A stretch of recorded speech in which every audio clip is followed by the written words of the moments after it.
Hey guys, thanks for tuning in. This video is going to be about my experience on the Mardi Himal Trek. Don't forget to like, comment, and subscribe if you like this video. Alright, let's do it. Just a little background before I get into it. I went on this trek with me and two of my good friends I've known for years upon years. We all flew out to India at the same time. And then, like a week later, we all just left, took off to Nepal. We wanted to do a trek in the mountains, so we went and did it. Left from Pokhara. This is the Mardi Himal Trek in the Annapurna region of the Himalayas. So the way that it starts off is we left from Pokhara, we got a taxi ride to this village, and you get out the car, and then we actually had a guide with us too, so three of us in the guide, and then you just like take off behind these buildings, and you just get right into the mountains.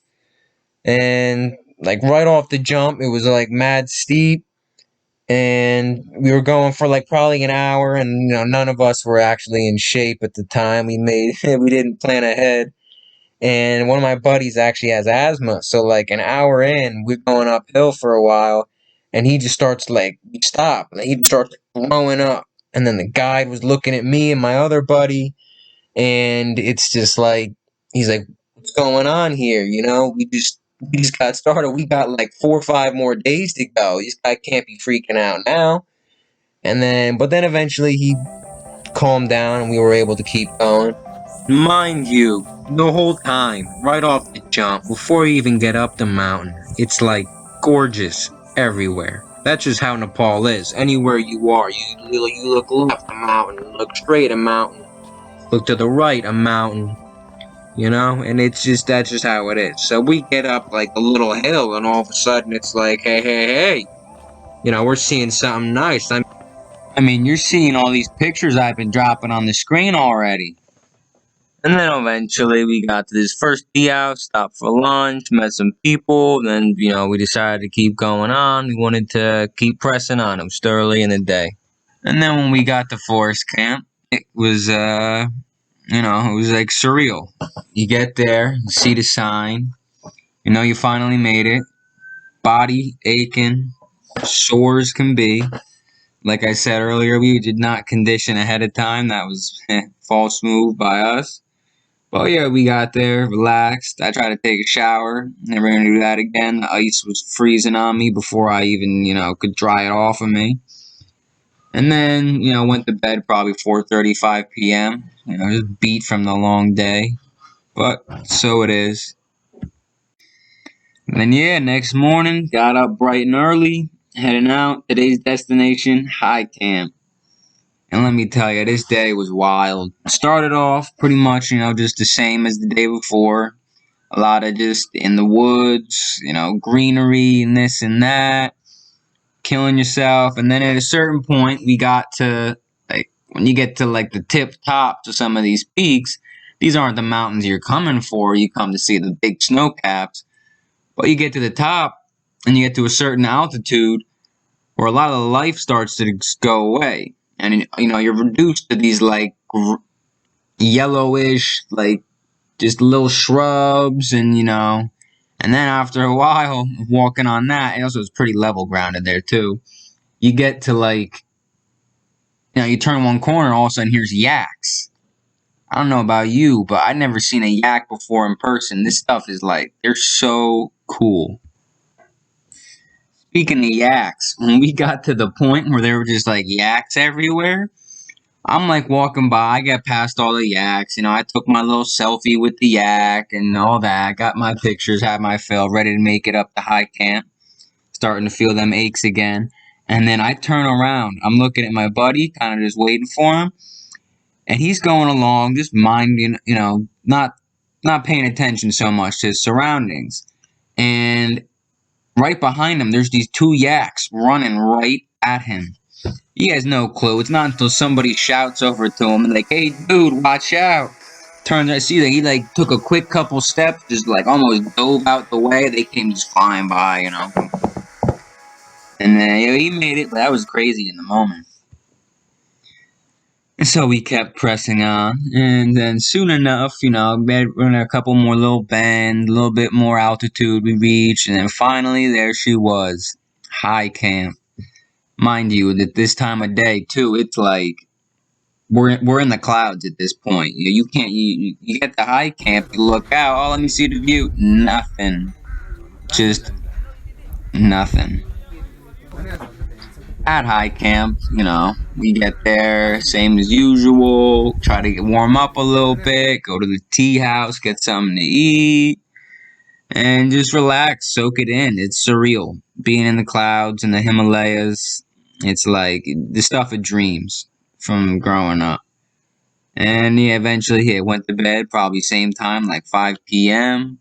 Had to get up. It was the next day. We wanted to get up bright and early because the next day was the viewpoint. Best thing for doing on a trek, you want to see the viewpoint, you want to go like early in the morning. Because that way, you see it's just sun shining right on them. Not so much, clouds in the way. So the next morning, you wake up and I go to, hit the toilet and I look out, and what once was just clouds is now this big, beautiful mountain looking right back at me. It was surreal. And then, we left all our stuff at the high camp in the room, and we just started to head out and went up to the viewpoint. Trip to the viewpoint was certainly, they always say, oh, you'll get there in 20 minutes, don't worry about it. Nah, it took me probably an hour. Me and my one buddy, my other buddy and the guide made it up pretty easy. I think they just kept flying up. But I had a little moment with my homie. We pushed each other to get up, and eventually we made it. And you get to the top, and let me tell you, it's like something I'd never seen before in my life. Something you have to go out and you have to do these. You had to climb a mountain to get this kind of view. Take a look at this video and see the view.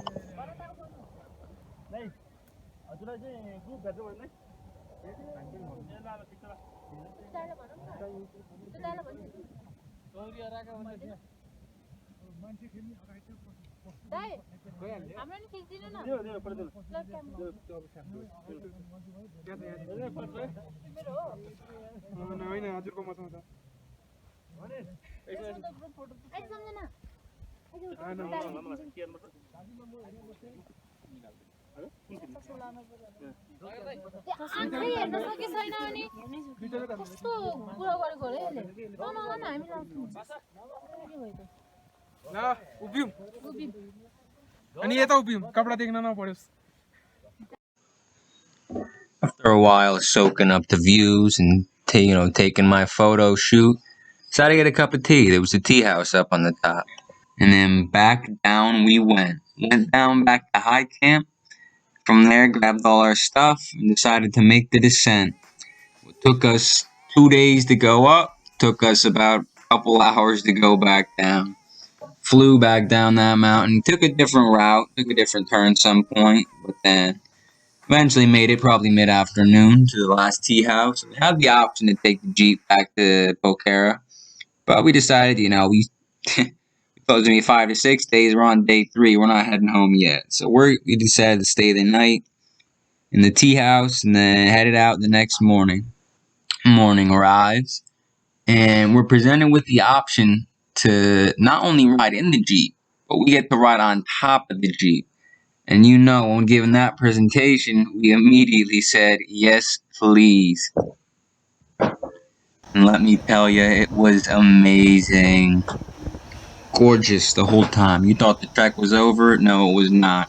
We got some of the even better views from up there. I mean, just take a look at this.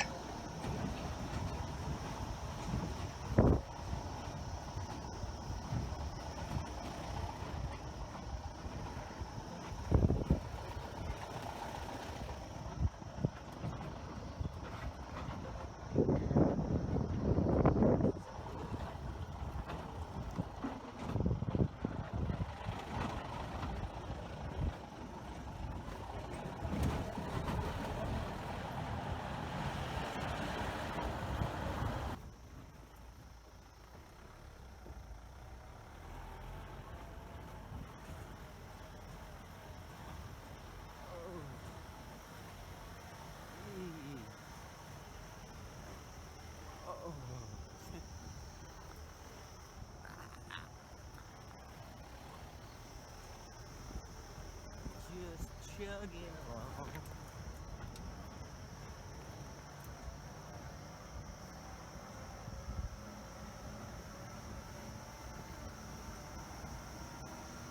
Picking up speed.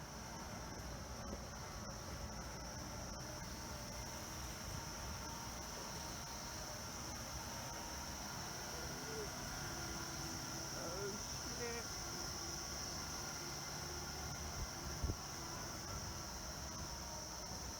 We got a biker friend. I don't know why you would need a mask around here then. Oh. Honk honk doggy. Oh. Back.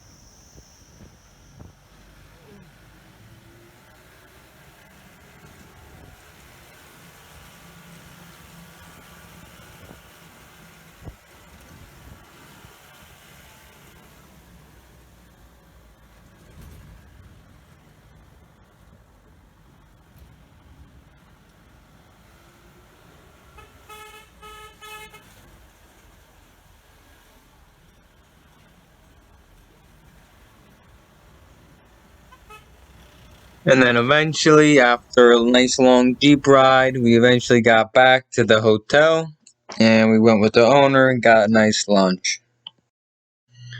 Thanks for watching this video. Please be sure to like, comment, and subscribe if you enjoyed this. Plenty more to come. I'm just getting started. Alright, have a good one, everybody.